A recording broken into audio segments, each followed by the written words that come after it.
ikut kajian untuk mendekati perempuan. Itu namanya munafik.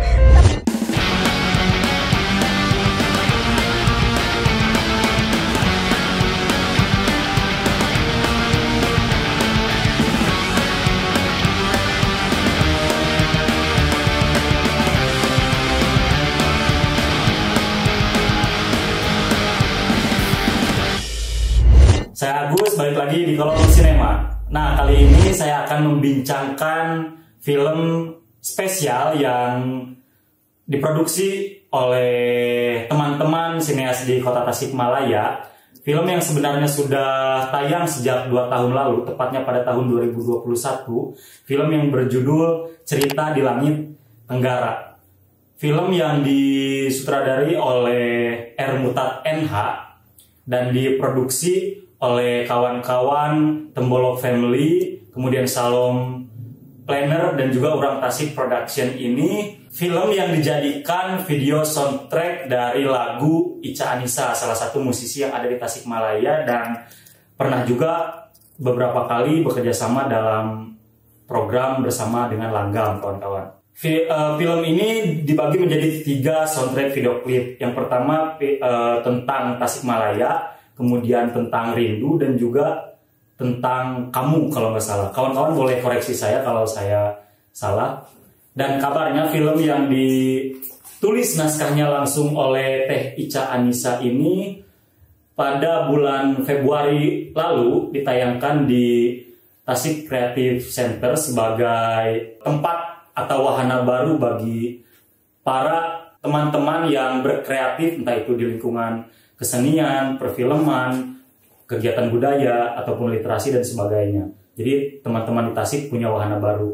Nah, balik lagi ke film Cerita di Langit Tenggara ini mengisahkan tentang biasa kisah percintaan, kisah romansa anak muda yang terhalang oleh restu orang tua disebabkan gara-gara perbedaan keyakinan di antara mereka. Sebut saja tokohnya itu ada Kanaya, kemudian prianya ada Renzo, dan juga Alea, karena fokus film ini berfokus pada 3 karakter ini selain juga dengan isu-isu yang dibawanya. Nah, rilis pada tahun 2021 ternyata tidak membuat film ini kehilangan penonton. Terbukti saat kemarin ditayangkan di Tasik Creative Center, film ini banyak mendapat sambutan hangat dari halayak Tasikmalaya yang belum tahu ternyata ada film Tasikmalaya yang diproduksi pada tahun 2021 ini, walaupun filmnya sudah tayang di channelnya Ica Anissa, kawan-kawan. Kawan-kawan kalau mau nonton juga bisa kunjungi langsung akun YouTube Ica Anissa. Nah, membahas tentang filmnya, tentu film indie yang diproduksi oleh teman-teman di setiap daerah itu pasti punya banyak sekali keterbatasan. Entah itu dari sisi budgeting, kemudian dari sisi aktor, dari sisi naskah, kemudian dari sisi penyutradaraan dan sebagainya. Tapi itu tidak menutup kemungkinan bahwa film yang diproduksi oleh teman-teman indie kalah saing oleh film-film nasional. Terbukti banyak film-film indie yang ternyata sukses di beberapa gelaran festival yang diadakan nasional maupun internasional. Sementara kalau film Cerita di Langit Tenggara ini katanya film pertama yang diproduksi oleh kawan-kawan penggarapnya. Saya mulai dari kelebihan film ini dulu. Kelebihan film ini mengangkat isu yang memang santer terdengar di kalangan kisah romantis anak muda. Ketika kisah cinta mereka tidak direstui oleh orang tua ataupun teman-temannya karena perbedaan keyakinan, itu kan hal yang sangat lumrah. Karena mungkin stigma masyarakat kita bahwa memilih pasangan haruslah didasari oleh keyakinan yang sama, seperti itu. Nah, itu masalah itu yang diangkat dan itu tentu sangat dekat dengan kita. Kemudian dari sisi kekurangannya, kawan-kawan, dari sisi kekurangannya, menurut saya film akan dengan sendirinya logis kalau dihantarkan oleh alasan-alasan yang menjadikan akibat di dalam film atau adegan di setiap film itu logis. Jadi logis itu bukan berarti semuanya harus sesuai realita, tapi logis yang saya maksud ini bahwa segala akibat yang terjadi itu berdasarkan sebab yang jelas. Jika sebab itu terbangun dengan baik, dengan kuat, maka segala akibat yang terjadi pun akan dapat diterima oleh penonton. Nah, saya kira banyak sekali sebab-sebab yang tidak terbangun dengan kuat dan tidak terbangun dengan baik yang ada di film ini, sehingga ketika penonton menyaksikan akibatnya itu semacam miss karena sebab-sebabnya kurang. Saya berikan beberapa contoh, kawan-kawan. Saya berikan beberapa contoh. Yang pertama, sosok Kanaya. Sosok Kanaya ini adalah sosok yang bisa dikatakan pacaran dengan sosok Renzo. Sementara si Kanaya ini memiliki teman yang bernama Alea, dan pada akhirnya Alea pun berteman dengan Renzo seperti itu, karena Renzo berpacaran dengan teman atau sahabat si Alea ini, yaitu si Kanaya. Nah, si Renzo ini punya sebuah buku yang biasa dia gunakan untuk menuliskan kegiatan sehari-harinya, dan katanya pada saatnya nanti buku itu akan diberikan kepada sang kekasih, sang pemilik hati yang kelak akan menjadi pasangan hidupnya, seperti itu.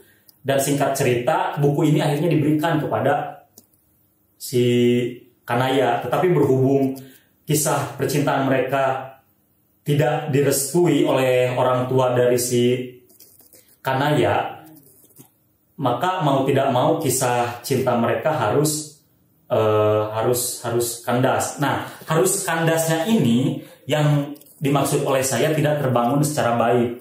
Saya buktikan ketika Kanaya kehilangan ibunya yang meninggal gara-gara sakit jantung. Memang di dalam film diceritakan bahwa hubungan ayah Kanaya dengan Kanaya itu cukup tegang karena tidak direstui itu. Tetapi alasan itu tidak cukup kuat untuk membuat Kanaya yang pergi ke Bandung untuk bekerja, dan setelah dia di Bandung itu sama sekali tidak menjalin komunikasi dengan ayahnya. Walaupun di dalam film itu tidak digambarkan secara lugas bahwa memang ayah Kanaya dengan Kanaya ini sama sekali tidak menjalin komunikasi. Tetapi hal-hal yang digambarkan di dalam film menunjukkan bahwa memang Kanaya yang hanya bekerja di Bandung itu sama sekali tidak menjalin komunikasi selama 2 tahun dengan sang ayah. Walaupun berangkatnya Kanaya ke Bandung ini dengan izin ayahnya dan secara baik-baik, si Kanayanya berbicara bahwa dia diterima kerja di Bandung, kemudian ayahnya mengizinkan, dan yang sampai sekarang saya tidak tahu alasannya mengapa Kanaya sama sekali tidak mengabari Renzo terkait diterimanya dia bekerja di Bandung. Padahal sampai detik terakhir ibunya meninggal pun si Renzo dengan si Kanaya ini masih berhubungan baik, tetapi dia tiba-tiba tidak mengabari Renzo untuk pindah ke Bandung, dan tiba-tiba memutuskan komunikasi sama sekali. Dan kalau menurut saya hanya bekerja di Bandung yang tidak terlalu jauh dari Tasikmalaya, karena latar film ini diceritakan di Tasikmalaya, mereka tinggal di Tasikmalaya. Jarak Tasikmalaya dan Bandung itu kalau ditempuh menggunakan kendaraan mobil itu 3 jam atau 3 jam setengah, tapi kalau menggunakan motor itu 2 jam setengah pun sampai sebenarnya. Jadi alasan ini yang menurut saya sedikit sedikit mengganggu. Mengapa dengan jarak yang dekat seperti itu dan dengan keadaan yang dengan ayahnya sebenarnya baik-baik saja, Kanaya memilih jarang untuk pulang, kemudian memilih untuk sibuk bekerja, padahal posisi ayahnya ini hanya sendiri. Dengan jarak yang dekat seperti itu, saya kira sedikit tidak mungkin kalau seorang anak sangat jarang sekali pulang dengan tidak ada alasan apapun gitu, tidak ada pertengkaran, kemudian tidak ada problem, tidak ada masalah dan sebagainya. Ini yang tidak diutarakan kenapa si Kanaya malas pulang. Kalau hanya malas bertemu si Renzo misalnya, kan bukan berarti malas bertemu dengan ayahnya. Dan yang tidak terjawab juga seperti yang saya bilang tadi, apa sebenarnya yang melatar belakangi sosok Kanaya untuk sama sekali menghapus komunikasi dengan Renzo. Dan kenapa saya bisa bilang ini berjalan 2 tahun si Kanaya tidak pulang ke Tasik? Karena di adegan si Kanaya akhirnya pulang ke Tasik dan dia dengan mudahnya mengajak si Renjo untuk bertemu karena ada sesuatu yang katanya belum selesai di antara mereka. Dan ketika mereka bertemu di kafe, si Renjo berkata bahwa selama 2 tahun setiap hari ia hanya menunggu kabar dan kepastian dari Kanaya. Tapi selama 2 tahun itu pula sama sekali tidak ada kepastian dari Kanaya. Dialog itu walaupun tidak secara tersurat tetapi secara tersirat menandakan bahwa si Kanaya ini memang tidak pulang dan tidak mengabari si Renjo selama 2 tahun. Dan ketika dia pulang, dengan mudahnya dia mengajak kembali bertemu si Renjo, dan si Renjo nage daek deh. Ya karena memang masih menunggu kepastian dan menunggu kabar gitu.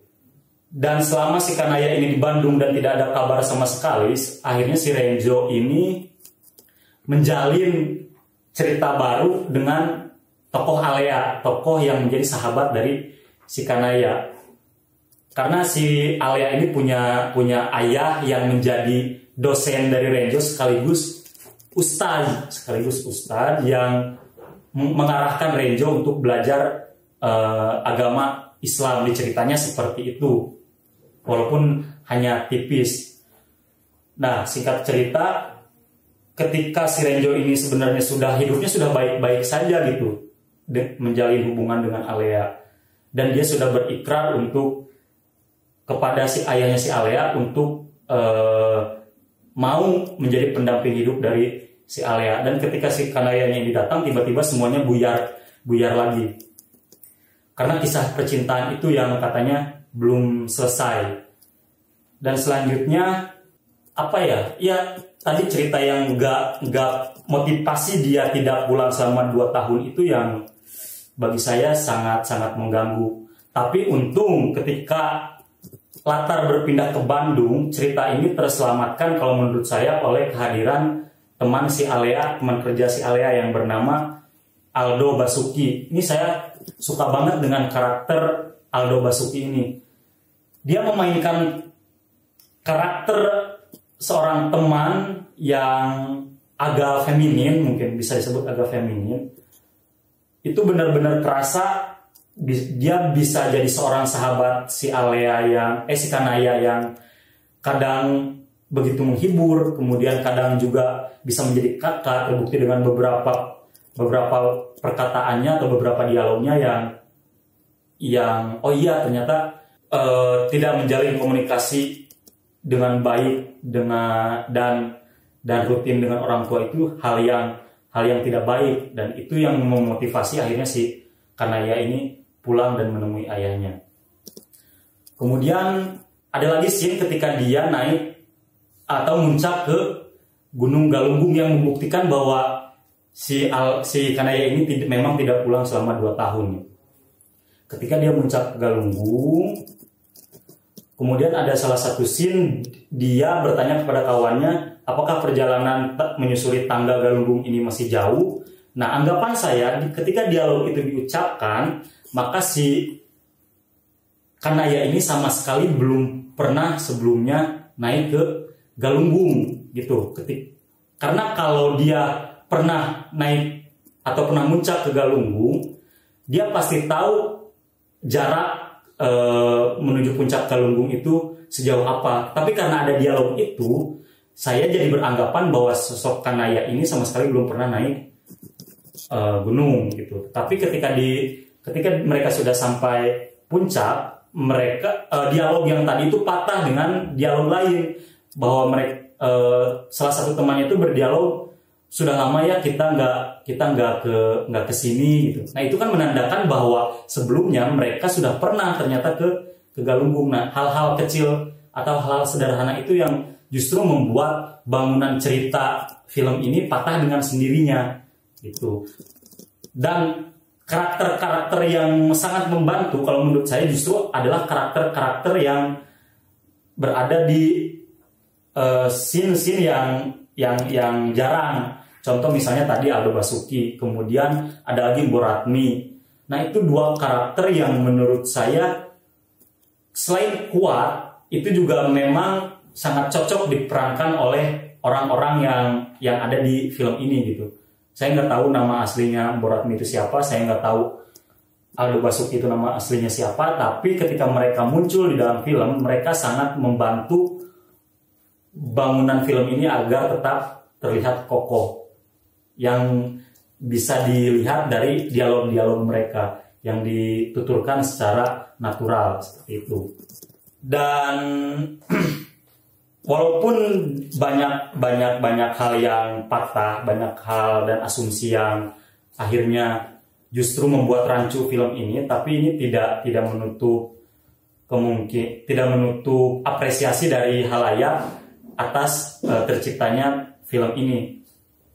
Mungkin di waktu-waktu ke depan pasti tim produksi dari film ini akan menyiapkan film-film lain yang lebih serius, entah itu dari segi naskahnya, aktornya dan sebagainya. Tapi film Cerita di Langit Tenggara ini sudah jadi satu pijakan yang sudah utuh, sudah bulat untuk menjadi awal bagi bangkitnya perfilman indie di kota Tasikmalaya. Itu kawan-kawan yang bisa saya ceritakan dari film Cerita di Langit Tenggara. Oh ya, satu lagi. Ada satu hal yang menurut saya tidak perlu digambarkan di film ini, yaitu scene terakhir ketika sosok Kanaya dan Renjo yang akhirnya bersatu. Di scene akhir mereka digambarkan sudah punya anak dan sedang berbahagia di sebuah taman. Menurut saya terlalu berlebihan saja scene akhir ditutup dengan cerita yang terlalu ngawawaas. Bisa saja ini ditutup dengan sederhana ketika mereka akhirnya bertemu di stasiun, itu ditutup sampai situ selesai. Itu kalau menurut saya lebih bagus lah, lebih punya lebih nonjok lah daripada scene terakhir yang justru terlihat seperti dipaksakan. Mereka ada di taman, sudah punya anak, anaknya sudah lari-larian, bukan bayi lagi. Nah itu dengan penampilan mereka yang masih sama gitu dengan beberapa tahun sebelumnya. Itu sih yang sedikit mengganggu lagi. Tapi selebihnya overall selamat untuk teman-teman produksian Cerita di Langit Tenggara ini, sudah berhasil melahirkan karya keren, dan ditunggu karya-karya berikutnya lagi kawan-kawan. Itu yang bisa saya obrolkan dari film indie Cerita di Langit Tenggara ini. Semoga apa yang kita bincangkan ini bisa kurang lebihnya menjadi bahan untuk kita diskusi di lain waktu. Dan kawan-kawan juga boleh komentar di kolom komentar Langgam Pustaka TV, dan jangan lupa like dan subscribe juga konten-konten yang ada di Langgam Pustaka TV. Dan terus komentar sebanyak-banyaknya karena ada uang Rp50.000 yang menunggu kawan-kawan. Kawan-kawan komen, dan kalau beruntung nanti kawan-kawan terpilih dan dihubungi untuk mendapatkan hadiah Rp50.000 itu. Itu saja, terima kasih, sampai bertemu di perbincangan kolom sinema yang lainnya.